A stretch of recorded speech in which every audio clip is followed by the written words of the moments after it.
बांद्रा कोर्टामध्ये आमची डेट होती डोमेस्टिक व्हायलन्सची। याच्यामध्ये आमच्या वकिलांनी 3 पिटिशन टाकलेले आहे, ज्याच्यामध्ये जे आमच्या 2 लाख रुपये देण्यात आलेला आहे त्याच्यासाठी जे पिटिशन दाखल केलेलं आहे आणि जे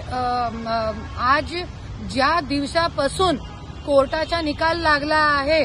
त्या दिवसापासून मला दिवसोदिवस अशी घाणेरडी धमकी देण्याचा प्रयत्न, माझे खोटे व्हिडिओ टाकण्याचा प्रयत्न, ज्याच्यामध्ये मी नाहीच आहे। मला 3 वर्ष अगोदर पण कंप्लेंट दिलेली आहे, तरी पण आज कोणतीही कारवाई नाही झाली आणि आज असे ज्या व्हिडिओमध्ये मी नाही आहे असे व्हिडिओ टाकून माझी बदनामी करण्याचा प्रयत्न आणि मी माझे अंघोळ करताना व्हिडिओ टाकण्याचा मला धमकी, माझी मुलगीला उचलून घेऊन जाणार आहे त्यांचे गुंडे, असा मला धमकी व्हॉट्सअपवर देण्यात दर दिवशी हे लोक करत आहे। तुम्ही कोर्ट केस माघार घ्या, धनंजय मुंडेची जे आमदारकीचा केस तुम्ही टाकलेला आहे रद्द करण्यासाठी ते तुम्ही माघार घ्या, हे डोमेस्टिक व्हायलन्स माघार घ्या, अशी सगळी मागणी करून मला धमकी देत आहे। त्याच्यासाठी निवेदन टाकलेलं आहे, पिटिशन टाकलेलं आहे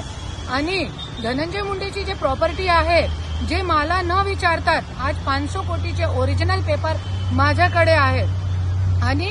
ते प्रॉपर्टी जे बेक डेटचे स्टाम्प घेऊन राजश्रीचे नावावर केलेली आहे, ते सगळे प्रॉपर्टी जे आहे ते कंपनी आहे, शुगर फॅक्टरी जे आहे, आज कमीत कमी 5,000 कोटीची प्रॉपर्टी आहे,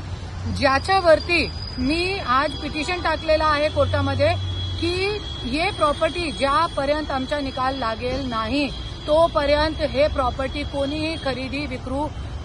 करू शकत नाही आणि याच सगळी प्रॉपर्टीवरती स्टे आणावं लागेल। या सगळं पिटिशन आम्ही टाकलेलं आहे। जय हिंद, जय महाराष्ट्र।